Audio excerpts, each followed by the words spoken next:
Okay, hello everyone at welcome po sa ating channel. This is Coach Jarrett. Saan na ba tayo? Okay, so kung first time nyo po dito sa aking channel, no, at hindi nyo pa po nagagawa, please click subscribe. Okay, pa-subscribe po sa aking channel tonight kung kaya nyo. Okay, at the same time, please click the like button as well. Pa-click po yung like para malaman po ni YouTube na meron tayong magandang ginagawa dito. At the same time, mga kaibigan, no, paikalat po natin yung kwentuhan natin sa ating mga kaibigan sa pamamagitan ng pag-share ng link ng ating video for tonight. Okay. Currently po, we have 84 people watching us live. Okay, so maraming pong salamat sa 84 na yan. Okay, na nanonood po sa atin. At sana po mga kaibigan, no, dumami pa tayo habang tumatagal ang gabi. Ayan. So, as usual mga kaibigan, nag-uumpisahan natin ang ating channel, ang ating pong live tonight by doing our, what you call this, shout out. Okay, pa-shout out po sa ating mga kaibigan. Okay, titingnan natin mga kaibigan yung kanyang mga sinabi sa kanyang speech, no? Tapos, ang gagawin natin mga kaibigan, isa-isahin natin. Kasi mga kaibigan, binasa ko to eh. Hindi ko lang binasa, pinakinggan ko pa. Pinakinggan ko pa mga kaibigan. Sabi ko, sabi ni Christopher Don Armstrong, cringy speech. Totoo, nakakaano siyang painggan. Parang okay, ito na naman. Lenny Robredo. Tsaka out of the blue mga kaibigan. No? Out of the blue talaga. Parang walang parang walang trigger. Walang walang dahilan para gawin yun. Wala namang so. Pero ewan ko bakit, siguro kasi mag-22 na, kailangan niya ng platform. So ayan. But anyway, binasa ko to mga kaibigan, okay? Pero ang gagawin natin mga kaibigan ngayon, titingnan natin kung yung mga sinasabi dito ay totoo o hindi. Okay? Or ina-address na ba ito ng gobyerno natin o hindi. Kasi ang sinasabi niya, ang tunog po kasi ng mensahe niya ay parang hindi pa ito ginagawa ng gobyerno natin, hindi pa ito pinapansin. Pero tingnan natin kung totoo yung mga sinasabi niya na yun. Okay, tingnan natin. Okay? Maraming salamat po sa 379 na nanonood po sa atin ngayon. Okay? Maraming salamat po sa inyo. At ayan. Okay, wait lang, nawala ako. At patuloy po natin yung pag-share po sa ating sa ating video tonight, sa ating pong live tonight. Okay? Nilampasan ko na yan mga kaibigan medyo nilampasan ko na kasi kailangan kong gawin. Kasi ang haba ng sinabi niya. Ayan, putol-putol daw ako. Okay, pasensya na po. Okay, yung po yan, internet po natin as usual, tinotopak na naman siya. But I hope po maayos na po siya anytime soon. Okay? Anyway, going back po mga kaibigan. Okay. So, una pong tinignan ko po dito. So, binasa ko na po yan. Ang sabi po niya, dito sa parting ito, okay, saan muna ako mag-umpisa? Meron siyang sinabi dito na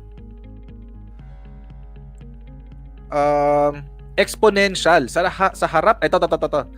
Sa harap ng lahat na ito, exponential ang pagtaas daw ng mga kaso ng COVID-19. Okay? Ilang linggo ng halos 3,000 hanggang mahigit 6,000 kada araw ang new confirmed cases. Hindi maikakaila. Habang tumatagal, lalo pang lumalala ang sitwasyon. Okay, ito po masasabi ko dyan mga kaibigan. Puntahan po natin ating COVID-19 tracker. Akala niya po nakalimutan ko, no? Hindi ko po yan nakalimutan mga kaibigan. Okay? Pupuntahan po natin ating COVID-19 tracker dahil dito po natin malalaman kung valid ang kanyang sinasabi o hindi. Okay. So, ito pong sinabi niya, no? Tumataas libo-libo raw ang dumadagdag. Sige po, walang problema. Kasi totoo naman. Totoo naman po kasi yun. Tagal.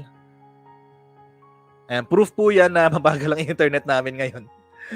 Globe, ano na naman nangyayari sa'yo? Ayan. Ayan. Malapit na po tayong mag 200,000 cases. Okay? 197,164.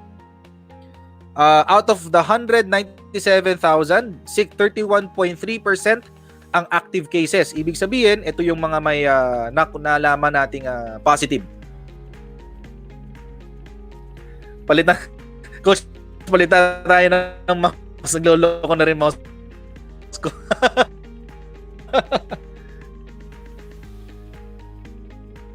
Gagawin natin yan soon. Okay? So yan po, 31.3%.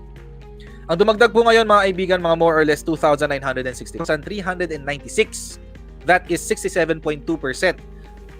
And ang ating pong mortality ay nasa 1.5%. 3,038. Okay. Totoo po ba na libo-libo? Libo-libo yan eh. Hindi naman maliit yan. Libo-libo po yan. Pero mga kaibigan, hindi po ganyan ang paraan para basahin ang mga numero. Okay? Total cases po yan. Ibig sabihin ng total cases, ito po, kasama rin dito ang mga recovered. Kasama rin dito yung mga namatay. So, ibig sabihin po mga kaibigan, kumbaga, bird's eye view. Ito yung total sa buong populasyon natin. 150 million Filipinos.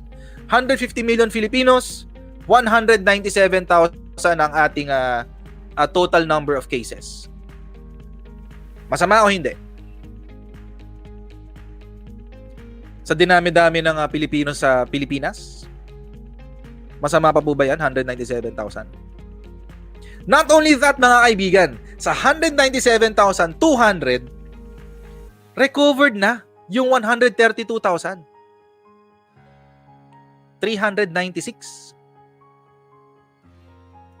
Masama pa po ba yan? Ito po kasi yung hindi sinasabi ng mga balita, mga kaibigan. Ito yung hindi sinasabi ng mga ng GMA, ng CNN, ng Rappler, ng Inquirer, ng kung sino-sino pa. Ang tinitingnan lang nila, yung total case count. Okay. Granted, libo-libo nga naman ang pumapasok. Bakit? Kasi nagdagdag tayo ng nag-improve ang kapasidad natin for testing. Hindi ba? Yun ang hinihingi nila, di ba? Improve the capability of testing. In-improve ang contact tracing. In-improve. O di mas lalo talaga maraming lalabas. Kumbaga, kung dati out of 100, 10 lang ang na-detect natin, ngayon nasa 95 na. Natural, dadami talaga yung kaso. Hindi ba? Tsaka mga kaibigan, tingnan natin to maganda kasi talaga tingnan na numero mga kaibigan pag naipagdiskusyonan sa mga pawok na nandyan sa Twitter. Out of the active cases na 61,730,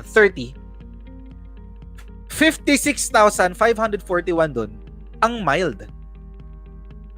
3,779 ang asymptomatic.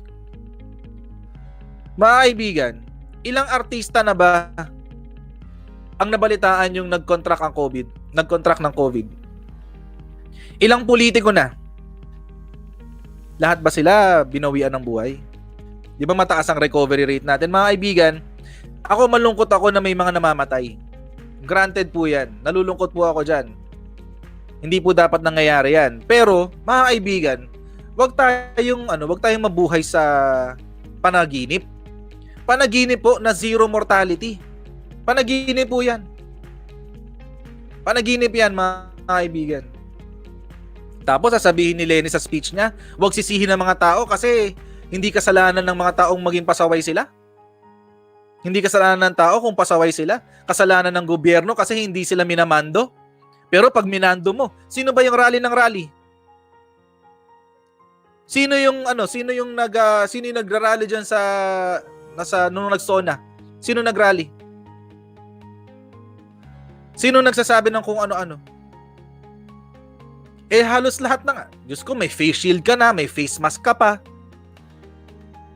Nagkulang ba ng paalala ang gobyerno? Hindi. Nagkulang ba ng paalala ang administrasyon? Hindi. Kinulong nga tayo sa bahay ng 5 buwan . Magsi 6 months na pala, mareregular na tayo. Sana hindi maging regular tong COVID, pero malapit na.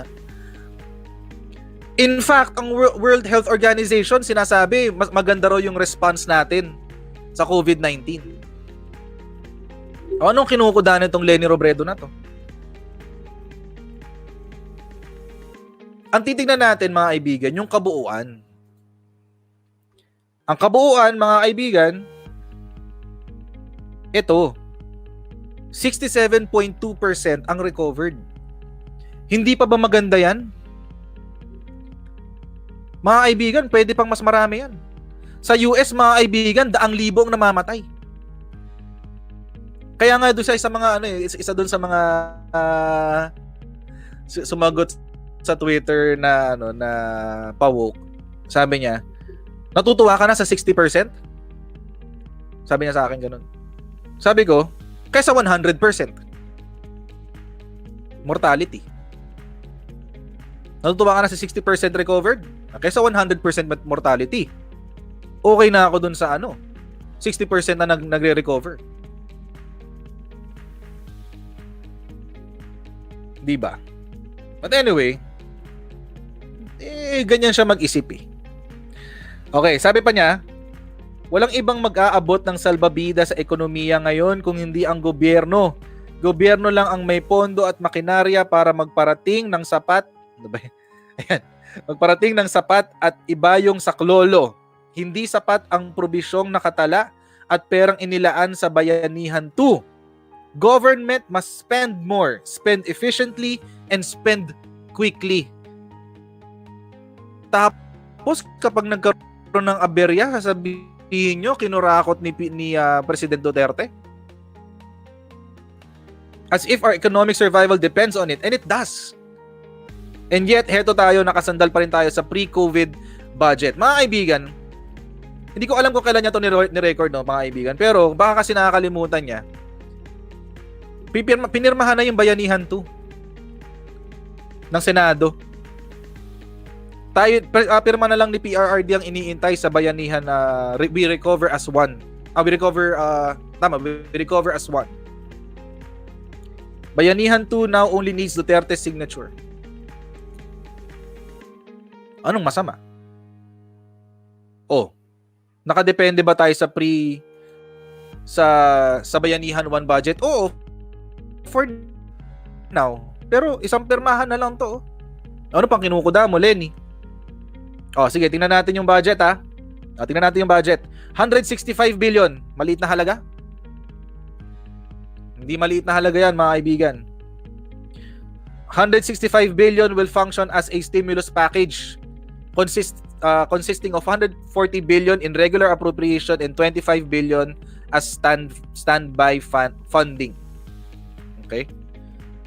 The final Bayanihan 2 bill has set aside the biggest share of the proposed 165 billion budget for soft loans to badly hit groups such as micro, small, and medium-scale enterprises, transport, tourism, and agriculture sectors to help them get back on their feet at the soonest. Mga kaibigan, itong Bayanihan 2, mga kaibigan, nakatutok ito sa economic recovery natin. Pero, syempre, nandyan pa rin yung sa health. Ito yung sa health, The bill, Villafuerte said, likewise allots 13.5 billion for health-related responses, including, my goodness, mga kaibigan, including retroactive payment of the 100,000 pesos hazard duty pay for health workers effective February 2020.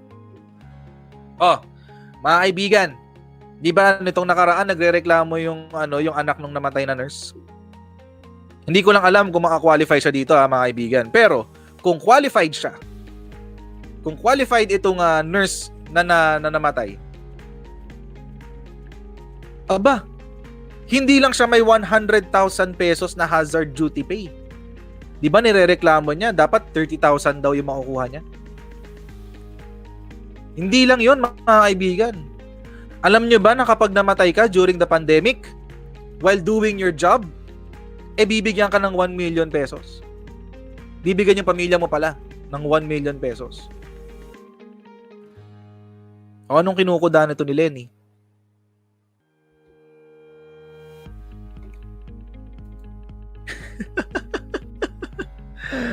Ganun talaga, mga kaibigan eh. A total of 3 billion is also allotted for the procurement of face masks, face shield, and PPEs, and 4.5 billion for the construction of temporary medical isolation and quarantine facilities. Funding is also allocated for digital education and infrastructure assistance to LGUs, allowances for national athletes and coaches, and repatriation of OFWs. Ano na, Lenny? Ano yung pinagsasabi mo? Oh. Spend more. Hindi pa ba spend more yon? Spend efficiently. Hindi pa ba efficiently yon? Spend quickly. Gusto mo talaga mabilis ang gastos? Ba, pag-isipan. Kaya nga dapat efficient ka eh. Kasi pinag-isipan mo. Ayan, ano pa bang masinabi dito ni Lenny? Okay. Sabi niya, ito, pangunahin sa mga may mga recommendations daw siya mga kaibigan. Ito sinabi niya.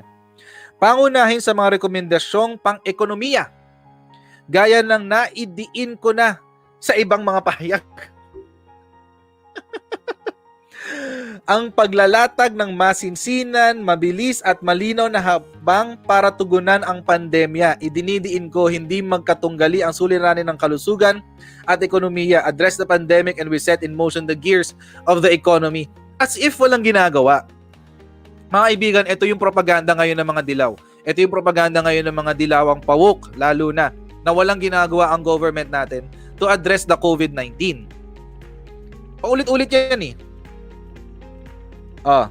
Iba yung tulong ang pagpapahalaga. Ito na, kasama dun sa gusto niya mangyari. Kabilang sa mga mungkahin natin dito, iba yung tulong at pagpapahalaga sa mga medical frontliners, pati na sa mga ospital at pagpapatibay ng pambansang healthcare system.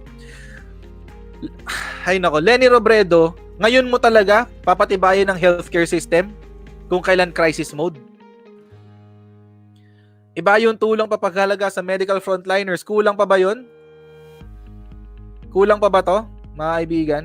Sana yun? 100,000 hazard pay. Hazard duty pay for health workers. Effective February 2020. Hindi pa nga nagla-lockdown eh.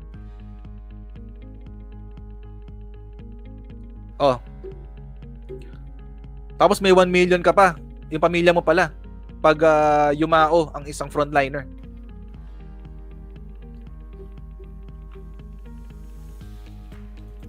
Nakakaano eh. Naano ako dun sa Twitter kanina eh. Medyo naano ako.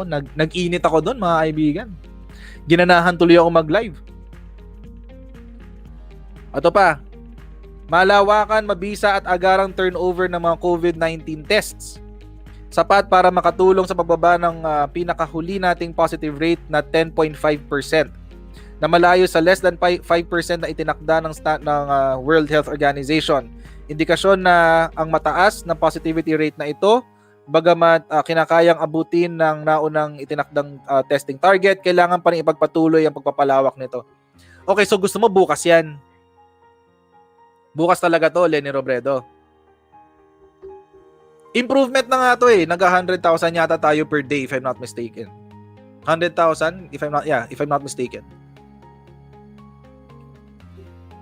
Ito kasi si Lenny Robredo, mga kaibigan, ang galing magsalita. Hindi pa nga siya nagsasalita, mga writers na to eh. Ayan. Ayon mismo sa datos ng DOH, 48% lang ng severe at critical cases ng COVID-19 ang naka-admit sa mga ospital sa ngayon. Oo, Lenny Robredo, 48% lang talaga kasi Lenny, nagkakaubusan na. Full capacity na ang mga ospital natin. Kaya nga, kasama dun sa Bayanihan 2, Lenny Robredo, ang paggawa ng temporary medical isolation at quarantine facilities. Hindi ba, Lenny Robredo? Ginagawa na eh.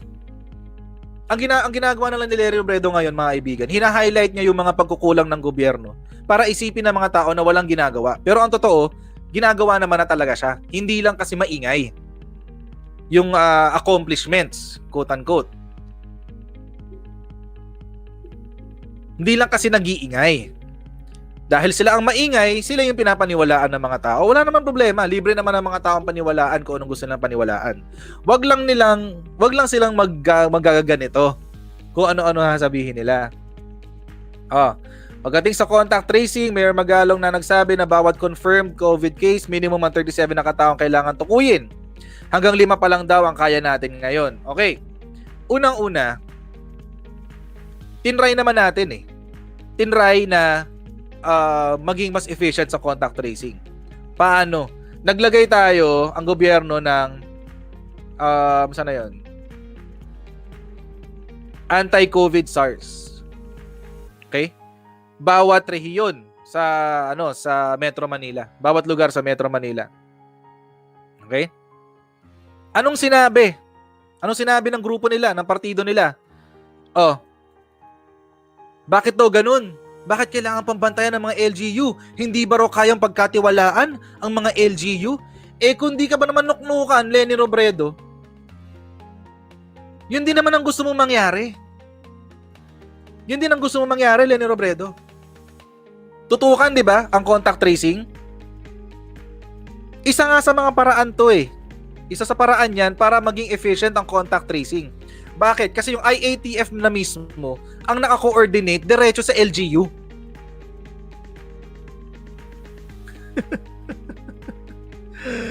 Ay, nako. Mga kaibigan, medyo ginanahan talaga ako dito. Pasensya na. Magbasa nga tayo ng mga comments. Okay. So, balik po tayo dito sa sinabi ni Leni Robredo. Okay. Karugtong ng contact tracing ang pangalawa nating mungkahi. Parang first time, no?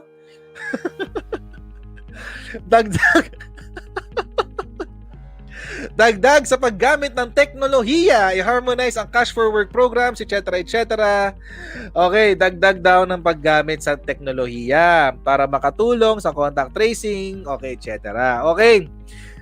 Leni, baka lang hindi mo kasi alam. Meron tayong app. COVID-19 Technology Philippines launches app to collect data.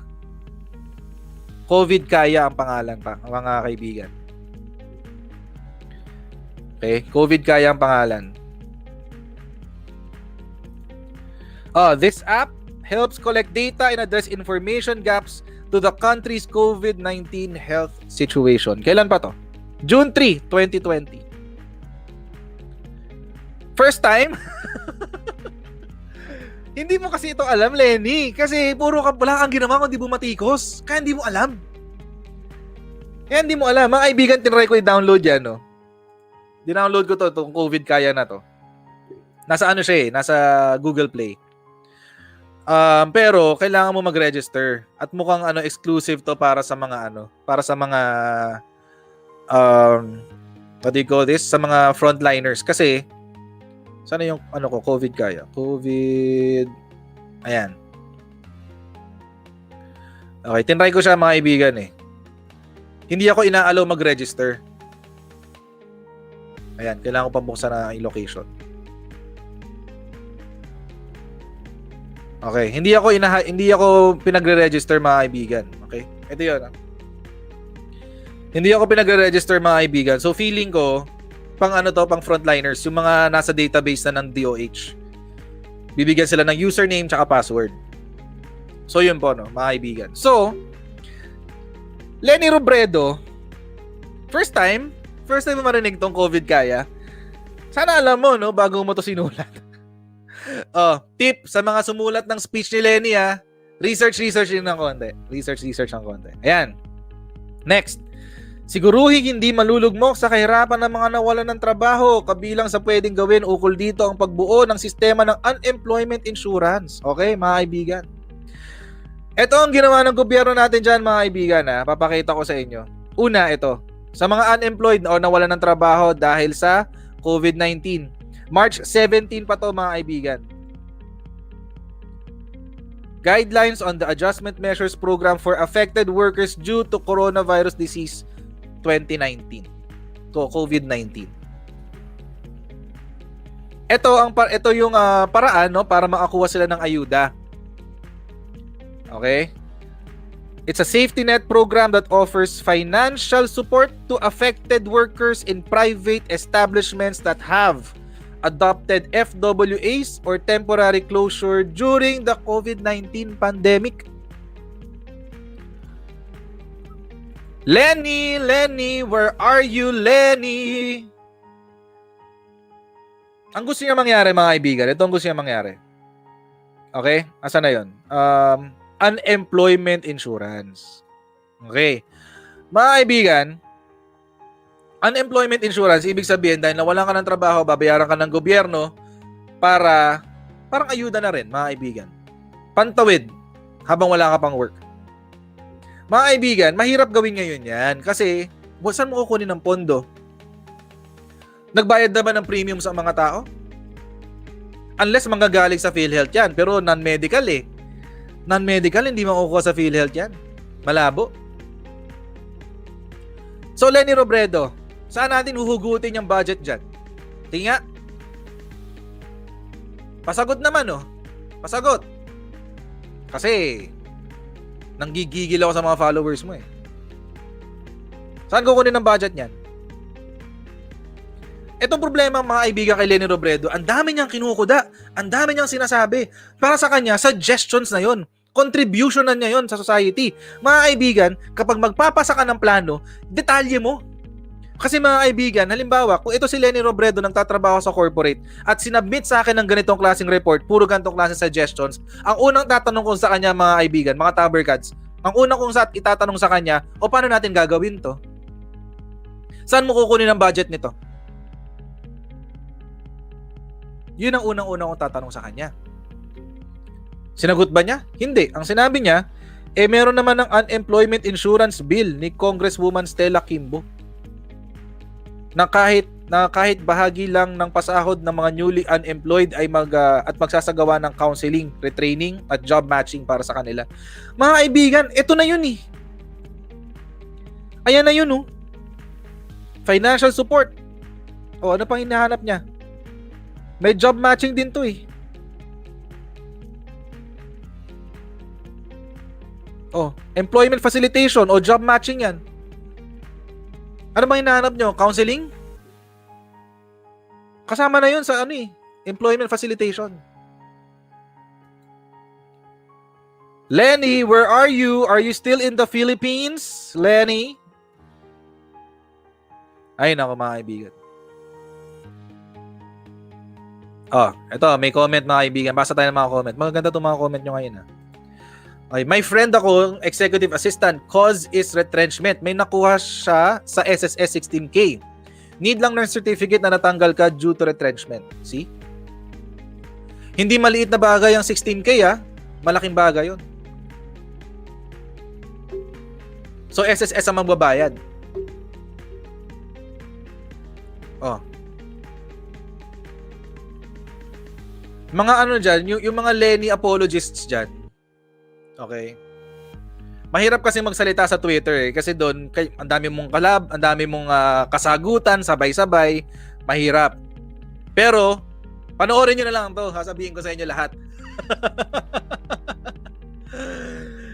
Ay, nako. Coach, ang budget ni Lugaw, yan ang ibibigay niya. Diyos ko, anong budget ang ibibigay niya? Naalala nyo nung nagbigay siya ng mga tawag ito, yung pabahay dun sa mga frontliners? Pabahay niya? Di ba humingi pa siya ng donasyon? Yung mga pa-laptop niya, lahat yun donasyon. Nag-call for donation siya, di ba? Itong pang-apat na sinasabi niya, i-empower ang mga negosyo na mag-shift ng produkto, serbisyo o business model na nakatuon sa pagtugon sa pandemya. So, ang gusto niya mangyari mga kaibigan, yung mga negosyante, magpalit ng negosyo. Halimbawa, ang garment industry na nagtatangka ngayong ibaling ang operasyon sa paggawa ng PPE. Dumating na sila dahil sa mga hirit ng pamahalaan na hindi up to standard ang mga produkto nila. Okay? Sa halip na bawalan at pulisin lang sila, bakit hindi sila i-empower para maabot ang mga standards na ito? Maglabas ng step-by-step guidelines. Alam nyo mga kaibigan,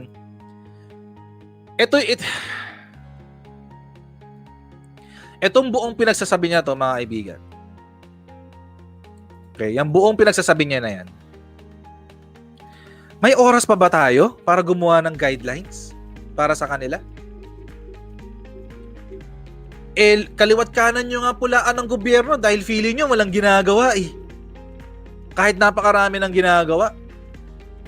Tapos pagagawin nyo pa ng guidelines ng PPE? Standard naman yan across medical fields. Isa pa mga kaibigan, Bakit mo pag-shiftin? Ba't mo pagpapalitin ng negosyo ang mga tao sa gitna talaga ng pandemya? Lenny Robredo, logic will dictate kapag nasa gitna ka ng pandemya, okay?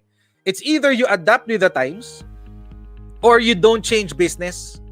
Paano pag hindi mo naman kailangan? Sa panahon ng krisis, mga kaibigan, dalawa lang yan. Either magbabago ka talaga ng negosyo kung agile ang negosyo mo. Ibig sabihin, may kakayahan magpalit. Madali makakapagpalit. For example, yung mga restaurant natin, mga kaibigan, yung mga tinda-tindahan ng pagkain, napakadali sa kanila magpalit. Kasi pagkain yan. Magdadagdag lang sila ng serbisyo. Anong idadagdag nila? Delivery. Yun lang. Eh kung let's say malaking ano ka, ito, bawa si San Miguel, nasa foods, may alcohol, di ba? Meron silang liquor business. Anong ginawa? Instead na makagawa ng alcohol na pang-inom, ginawang alcohol na pangpahid sa katawan, disinfectant. Kung ganun ka-agile ang negosyo mo, walang problema. Eh paano kung hindi? Paano kapag yung negosyo mo, let's say, garments? Mag-i-expand ka sa restaurant? Magkakapital ka ulit? Sinong sasagot ng kapital mo? Sinong mamumuhunan sa'yo? I-empower ang mga negosyo na mag-shift ng produkto? Saan kukunin ng niyan? Ito, i-empower daw eh. Saan kukunin yung pang-empower? Sige nga. Eh mga kaibigan, binigyan na nga ng loan. 250 million pesos worth of loans sa mga COVID-affected MSMEs. Gusto mo, Lenny Robredo, mag-shift ang mga negosyo in the middle of a pandemic? Eh, paano kung call center yan? Paano kung IT related yan? Paano masasagutin yun? Sige nga. Ikalima, kailangan ding may malawakang programa para matulungan ang maliliit at community-based na negosyo na bumubuo ng online presence.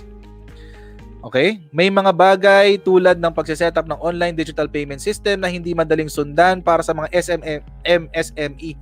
Alam mo, Lenny Robredo, etong online digital payment system na to, tumatakbo na yan. Alam niyo po ba yung GCash? Lenny Robredo? Tumatakbo na yan. Yun ang pinakamadaling online digital payment system na meron ngayon. O sige, sabihin na natin magse-set up uli ng online digital payment system. Sige nga. Paano? Alam niyo ho ba kung magkano ang POS?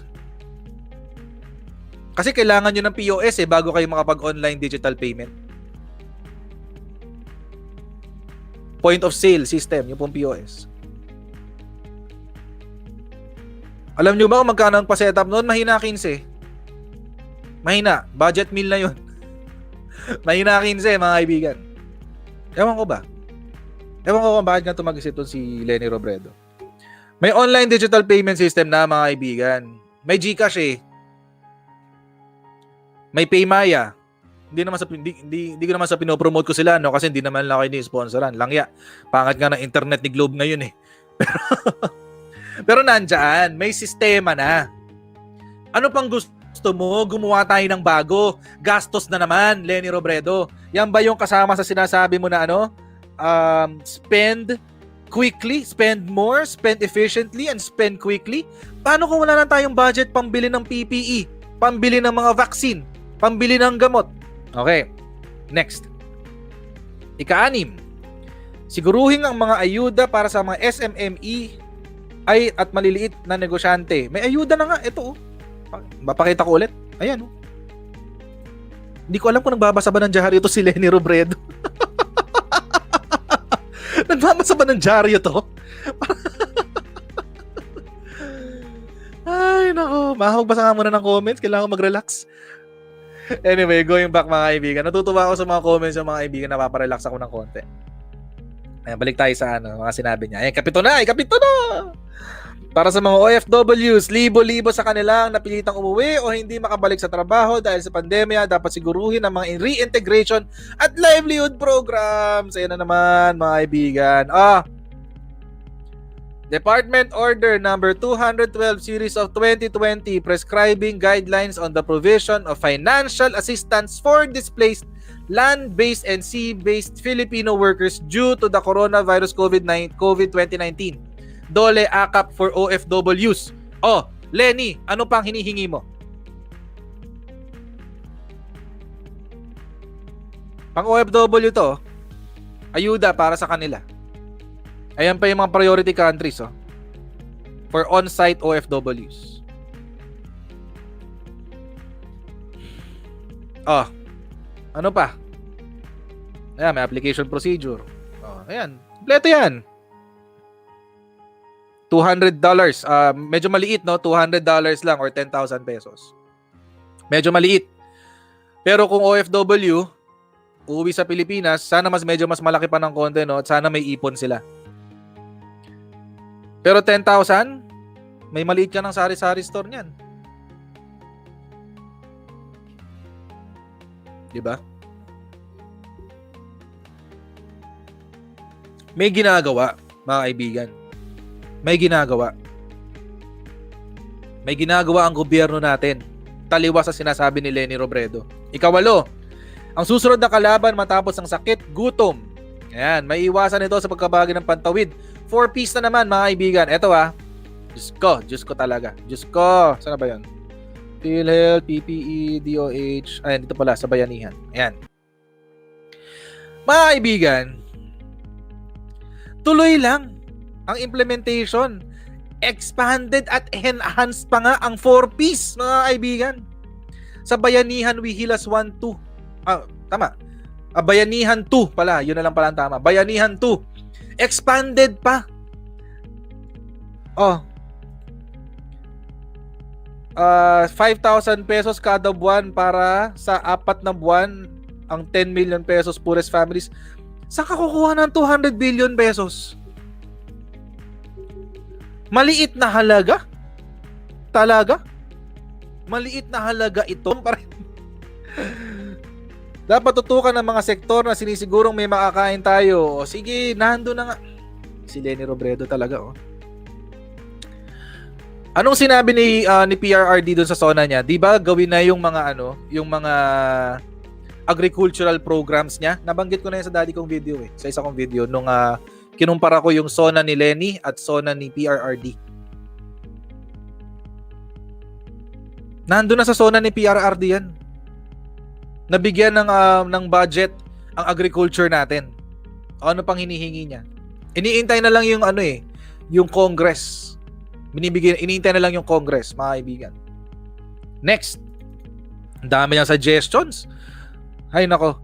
Malaking hamon sa pandemya pero pagkakataon din ito magtagal ng ugat ng problema ekonomiko sa bansa, sabi ng income inequality. Ito mga kaibigan, di ko ito naiintindihan Panahon nang iangkop ang sahod ng mga empleyado sa ambag nila sa lipunan. Sabay ang pagsigurong may sapat silang benepisyo, kagamitan at suporta at na lalong kailangan ngayong panahon ng pandemya.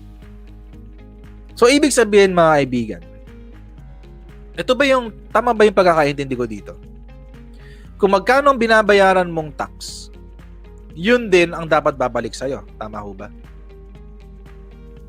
Tama ho ba yung sinabi ko? Kasi mga kaibigan, kung yun ang ibig niyang sabihin dito, bakit pa tayo magbibigay sa 4Ps? Bakit pa tayo magbibigay sa mga hindi magbabayad ng tax? Unang-una, mali yun. Unang-una, hindi ka pwede mag-discriminate based on taxes. Kung magkano yung inaambag nilang tax, tao ka pa rin naman, may karapatan kang mabuhay at kumain, hindi ba? Pero, mga kaibigan, etong ikasampu niya, ikalabing isa niya, ikasampu pala. Yung ikasampu niya, nagko-contradict doon sa ikawalo niya. So, ano ba talaga, Lenny? Ano ba talaga, Lenny? Okay, next. Kailangan din idiin kalabing isa. Okay, kakulangan at kumpiyansa. Okay, ito yung kino-quote palagi ngayon Okay, saan na yung isa? Meron pa akong... Ayan, ito, ikalabing isa. Marami sa mungkahi natin ang nangangailangan ng mas magandang digital infrastructure. Pwede itong matugunan ng mismong pamahalaan sa pagtatayo ng mga shared cell sites sa mga lugar na mahina o walang signal. Okay. Lenny, unang-una, trabaho yan ng telecoms natin. Kaya nga sinabihan na ni Duterte na umayo sila. Eh ano, Nikkei Asian Review yan. Japanese news outfit. Di ba hanggang December, binigyan sila ng hanggang December para umayos. Meron pa, hindi lang dyan. Inaprubahan na rin yung 25-year franchise ng Dito Telecoms bilang third major telecom sa Pilipinas. Mga kaibigan, pinost ko po yan sa aking Facebook page. Napakamura ng kanilang rates. 50 Mbps ba yun? Hindi. 100 Mbps o 120 Mbps. 1,299 for 150 Mbps. Ngayon, kailangan kumumpetensya dyan ng Globe at PLDT. Trabaho nila yan. Hindi trabaho ng gobyerno yan. Private, parang yan parang public-private partnership. Favorite yun nung ng bayani nila ni Noynoy Aquino. PPP. Pero mga kaibigan, ito yung sa mga sinabi niya. Okay lang po ba mag-extend tayo ng bahagya, mga kaibigan? Extend tayo okay lang po. Session na po pero okay lang po mag-extend tayo ng konti. Ito yung ito yung pinaka nakaka-trigger kung baga. Ayan. Ang sabi niya dito, nasaan na yun? Yung timon. Okay. Hanapin ko wait. Ayan. Ito. Paano magkakaroon ng kumpiyansa kung hindi natin masiguro kung saan napupunta ang mga pondo? Paano magkakakumpiyansa kung tuwing nagpe-presko ng liderato wala tayong linaw na mahinuha? Malinaw na handang sumagwan ang lahat. Ang kulang na lang yung magtututok sa atin sa dapat nating kapuntahan, yung magtitimon. So Lenny Robredo, ito bang sinasabi mo gusto mo ikaw na yung magtimon? Timon po yung parang Tagalog yata yun ng rudder. Tama po ba? Ano yun, rudder? Parang rudder sa English yun Kasi yung sagwan, di sumasagwan. Tapos sa likod, merong rudder yun. Okay, pero okay lang Christopher, walang problema. Yung timon, yung rudder. Yun yung magdidirect sa bangka. Or yun siguro yung yung guide. Kasi sa Pilipinas, 'di ba, yung may yung nasa likod ng ng bangka, siya rin yung nagtitimon. Okay? So ganun. Anong gusto niya? So bitter na siya ngayon. Kaya dito pumasok yung title ng ating live ngayon, mga kaibigan. Bitter si Lenny. Gusto na niya maging presidente. Ang gusto niya, siya na yung magtimon. Hindi mahirap unawain ang sentimiento ng marami na para bang walang timon, walang direksyon, walang malinaw na horizon kung kailan at paano masusolusyonan ang pandemya, na para bang aabutan lang tayo ng konting ayuda tapos bahala ka na. Magkulong ka na lang sa bahay at mabuhay ng nangangamba. Yun ang sinabi niya, mga kaibigan Itong sinabi niya, ito yung pa-closing niya. At kung walang mamumuno, tayo mismo ang hahakbang. Sila na lang daw. Kaya natin to. So sila lang. Okay? Tayo mismo ang tititig sa mukha ng krisis na ito at buong tapang na ihahayag. Maaari mo kaming mapaluhod pero hindi kailanman mapipigilan at paulit-ulit at taas noong pagtindig. Pilipino kami. Mas malakas kami sa anumang pagsubok. So sila lang, tayo lang daw, tayo. Kung sino man yung tayo ang sinasabi niya. Mga kaibigan, alam nyo mga kaibigan, ikinagulat ko yan kasi napareact nga din ako sa Twitter dahil dyan. Hindi ko lang naisama dito yung picture. Pero, mga kaibigan, mapakita ko lang sa inyo dito. Saan ba to? Ayan. Okay, ito. Di-screenshot ko na lang. Ang sabi ni Rappler, si Rappler to mga kaibigan. Nakikita nyo ba? Both heads of nation. Both heads of nation. Mga kaibigan, isa lang ang head of our nation. Ano tong pinagsasabi ni Rappler na meron tayong dalawa?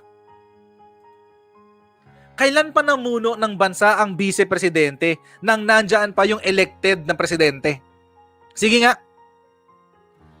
Unang-una, Lenny Robredo, no? Kung makarating man sa'yo itong video na to, I doubt makakarating sa'yo to. Pero kung makarating man, tigilan mo na yung pag-grandstand mo. Kasi ginugulo mo yung sistema.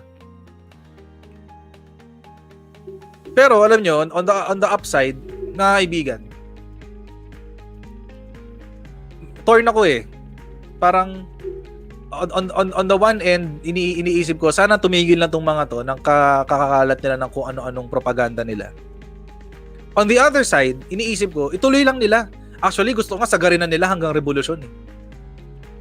Mag-revolt na sila. Mag-aklas na silang lahat. Para magkadahilan na ang presidente.